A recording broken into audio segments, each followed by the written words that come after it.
The wind howls across the clifftop where he stands, a silhouette against the bruised purple sky where storm clouds gather like the fists of angry gods. The North Sea churns below, black waves crashing against ancient rocks with the fury of 1,000 battles. This is where legends are born. This is where men become myths. And this is the story of Ragnar Lothbrok, the Viking who refused to die. They say the first sound Ragnar ever heard was thunder. Born in a longhouse during the worst storm in living memory, when lightning split the sky and set fire to the sacred oak, when waves swallowed 3 ships whole and the Verlva, the seer, whispered that the gods themselves were fighting over his soul.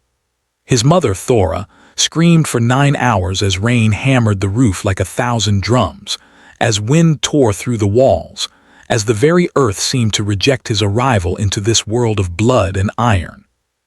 But he came anyway, screaming, fighting, alive.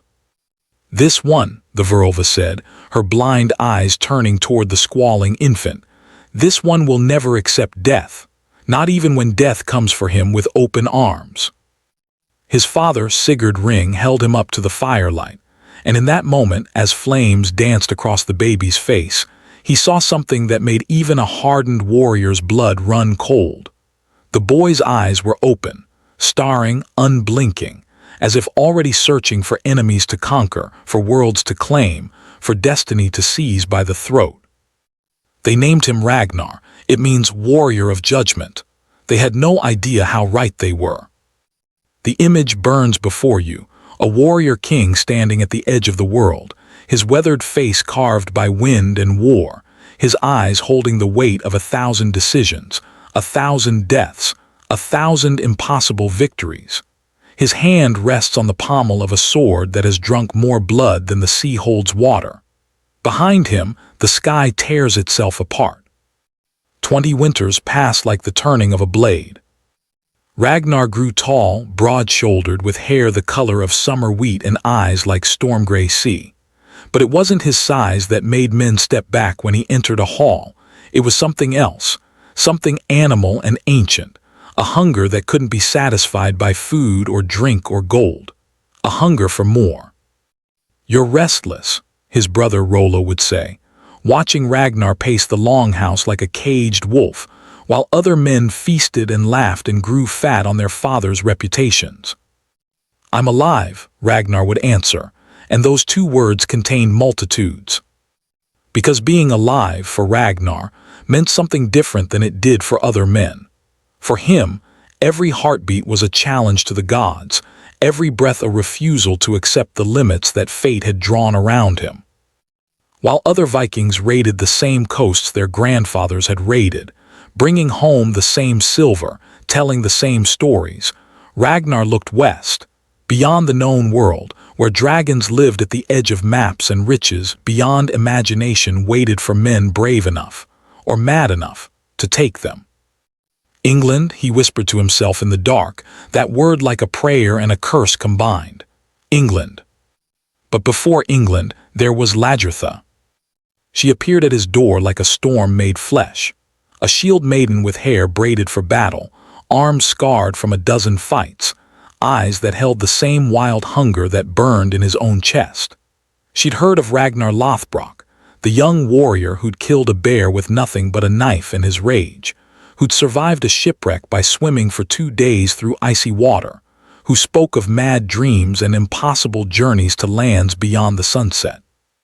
"I want to see if you're real," she said, "or just another boy playing at being a legend." They fought that day in the snow outside his longhouse, while men gathered to watch and wager. Swords rang like bells, breath steamed in the frozen air, blood spotted the white ground like poppies in spring. For 2 hours they fought, neither giving ground, neither asking mercy, 2 forces of nature trying to prove something to themselves and each other. When they finally stopped, both bleeding, both grinning, both more alive than they'd ever been, Ragnar looked at her with new eyes. "Marry me," he said. "Win more battles," she answered, "then ask again." So he did. The warrior in the image has seen such love, has held it, has lost it. You can see it in the set of his jaw, in the distant focus of his gaze, in the way his fingers tighten on his sword, not in anger, but in memory of what he once held and can never hold again. The first raid on England changed everything. Ragnar stood in the bow of his ship as they cut through the fog, 30 warriors behind him, men who'd bet their lives on his vision. The crossing had been brutal, 3 days of storms that tried to drag them down to the cold embrace of Ran, the goddess of drowned sailors. But they'd survived. They always survived. When they hit the beach at Lindisfarne, the monastery rose before them like a gift from the gods themselves. Stone walls, golden crosses, monks who'd never held a sword in their lives. The raid lasted an hour. They left with enough silver to make every man rich, enough to prove that Ragnar's mad dreams were real. But it wasn't the silver that mattered to Ragnar. It was the idea that the world was bigger than anyone imagined, that there were empires waiting to be challenged, that a Viking with courage and vision could become something more than just another warrior buried in unnamed dirt. "We go back," he told his men as they sailed home. "We go back bigger, stronger, we take kingdoms." Lagertha, standing beside him with someone else's blood still drying on her shield, smiled. "Now you can ask again." They married under the full moon, with all of Kattegat bearing witness, with fire and steel and promises that tasted like destiny on their tongues. For 3 years they were unstoppable, raiding, conquering, building an empire of reputation and fear. Their names became legend. Parents whispered them to frighten children. Kings spoke them in worried councils. But legends, like all beautiful things, are fragile. The problem with hunger is it never ends. It consumes everything, even love. Ragnar wanted more raids, more risks, more impossible victories. Lagertha wanted something else, something Ragnar could never give her: peace, satisfaction, an end to the hunger. "You'll die chasing these dreams," she told him one night, after he'd announced plans for an even deeper raid into England, into the heart of Wessex itself. "Then I'll die," he said simply, "but I'll die as something more than what I was born to be."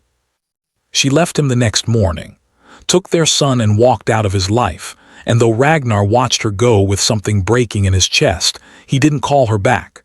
Couldn't, because the hunger inside him was bigger than his love, bigger than his heart, bigger than anything human. Some men are born to be happy. Ragnar was born to be legendary. Look at his face in the image, really look. See the price of legend written in every line, every scar. Glory doesn't come free. It costs you everything you love, everyone who loves you back. And still, you can see in his eyes he'd pay it again. Enter Rollo, his brother, his shadow, his betrayer. Rollo had always lived in Ragnar's shadow, the older brother who lacked the vision, the charisma, the mad spark that made men follow Ragnar into hell itself. And Rollo felt it every day like a knife slowly twisting in his gut. He'd bled beside Ragnar, fought beside him, saved his life more times than either could count. But still, when men sang songs, they sang of Ragnar. When girls looked with hunger in their eyes, they looked at Ragnar. When jarls needed a leader, they called for Ragnar. "I'm tired of being your second," Rollo said one night, drunk on ale and resentment. "I'm tired of being the brother of Ragnar instead of just Rollo." "Then be more," Ragnar answered, not understanding that some men can't be more, can only be bitter. The betrayal came during the siege of Paris. Ragnar had led a force of hundreds into Francia, ready to claim the jewel of the Christian world. They'd fought their way to the walls, lost good men to arrows and Greek fire, tasted victory on their tongues. And then Rollo changed sides. Walked through the gates and knelt before the Frankish emperor, married a Frankish princess, took command of the Frankish forces, turned his sword on his own brother. The battle that followed was chaos made manifest, brother against brother, Viking against Viking, the world turned upside down and inside out. Ragnar fought like a man possessed, his sword singing its song of death, his voice roaring above the clash of steel. But Rollo knew him, knew every move, every trick. They'd trained together since childhood. When they finally met, face to face, blade to blade, the entire battlefield seemed to hold its breath. "Why?" Ragnar gasped, barely dodging a strike that would have split his skull.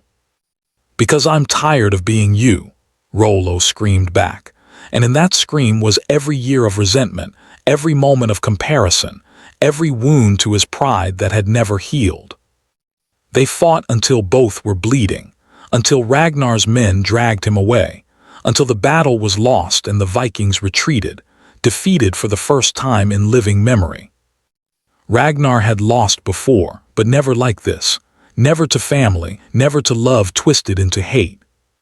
The wind on that clifftop must feel like Rollo's blade, cold, sharp, intimate in its betrayal. Some wounds never close. They just become part of who you are, scars that ache when storms approach. But defeat only fed Ragnar's hunger, made it sharper, darker. He returned to Kattegat broken but not beaten, older but not wiser, carrying losses like stones in his pockets. His sons were grown now, Bjorn, who'd inherited his courage, Ivar, who'd inherited his mind, Hvitserk, who'd inherited his restlessness, Sigurd, who'd inherited his pride, Ubb, who'd inherited his heart. "Father," Bjorn said, finding Ragnar sitting alone by the water, staring at the horizon like it held answers. "What now?" Ragnar smiled, and it was the smile of a man who'd looked into the abyss and decided to jump. "England," he said, "one last time, one last raid, one last legend." But this wasn't a raid, this was something else. This was a man choosing his own ending. Because Ragnar had learned something in his years of war and glory and impossible victories. Death comes for everyone. The only choice you have is how you meet it, cowering in your bed, old and forgotten, or standing tall, defiant, daring the gods themselves to take you. He gathered a crew of the youngest, boldest warriors, boys who'd grown up on stories of his adventures, who looked at him like he was carved from lightning and destiny. They sailed with 2 ships, barely enough men to be called a force.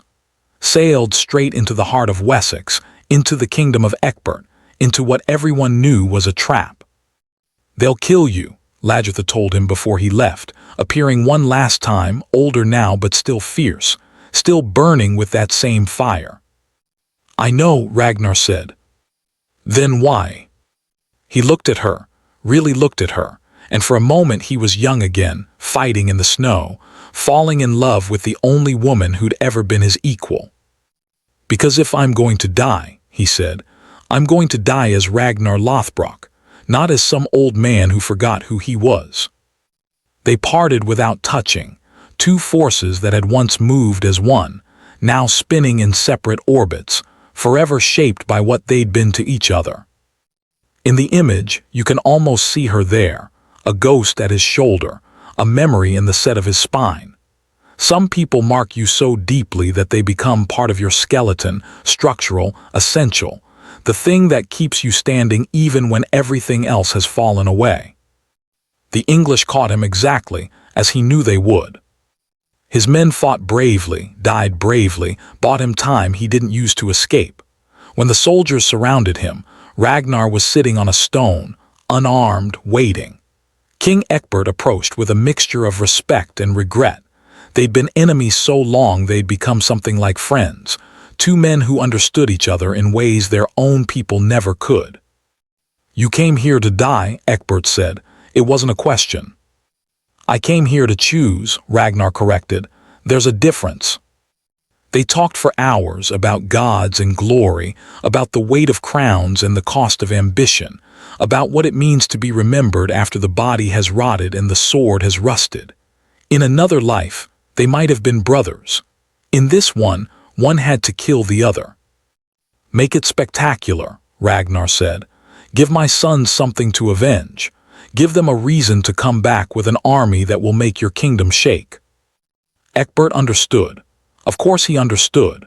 Ragnar wasn't just choosing his death, he was choosing his legacy. was guaranteeing that his name would echo through history, that his sons would become legends avenging their father, that the Viking age would explode across England like a wildfire that could never be extinguished. They threw him into a pit of vipers, dozens of them writhing, striking, pumping venom into his flesh with every bite. It should have been agony, it should have been horror. But Ragnar laughed. Laughed as the poison burned through his veins, laughed as his body convulsed, laughed at the sheer audacity of his own life, at the mad journey from that storm-torn longhouse to this pit, at the fact that he'd lived exactly as he'd wanted, hungry, fierce, impossible to ignore, impossible to forget. His last words were these: how the little pigs would grunt if they knew how the old boar suffers. He was talking about his sons. He was giving them permission, giving them purpose, giving them the greatest gift a father can give, a reason to become legendary themselves. And here's the twist, the thing that makes this story immortal. Ragnar won. Even in death, especially in death, he won. His sons came back with the great heathen army, thousands of Vikings, and they tore through England like the wrath of gods made manifest. They avenged him. They conquered kingdoms. They made sure that Ragnar Lothbrok would never, ever be forgotten. But more than that, Ragnar had realized something that most men never understand. Your life isn't measured by how long you live. It's measured by what you refuse to accept. Ragnar refused to accept limitations, refused to accept that the world was as small as others claimed, refused to accept that a Viking was just a raider, refused to accept that fate was written and unchangeable. Most of all, Ragnar Lothbrok refused to die like other men, quietly, forgotten, diminished. He died like a legend, and in dying became immortal. So now you understand the warrior in the image. You understand why he stands at the edge of the world, why his eyes hold no fear, why his hand rests so easily on that blood-soaked sword. This is a man who looked at death and laughed, who turned his ending into a beginning, who proved that the greatest victory isn't survival, it's making your life mean something. The wind howls, the waves crash, the storm gathers, and somewhere in Valhalla, Ragnar Lothbrok sits at Odin's table, drinking from the skull of his enemies, telling stories of the days when he walked the earth and made it shake beneath his feet. Some men die and are buried, some men die and are remembered, but only a few, a very few, die and become eternal. Ragnar Lothbrok didn't just refuse to die, he refused to be anything less than legendary. And in the end, isn't that what we all want?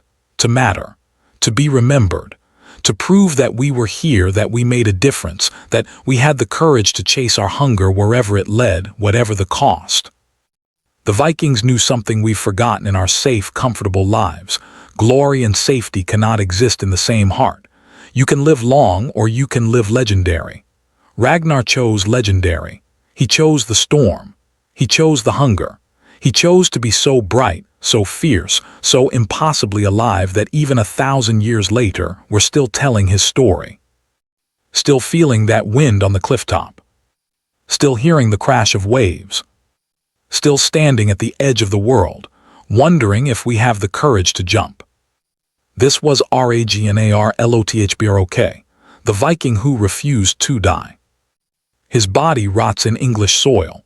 His name lives forever. What will you refuse to accept?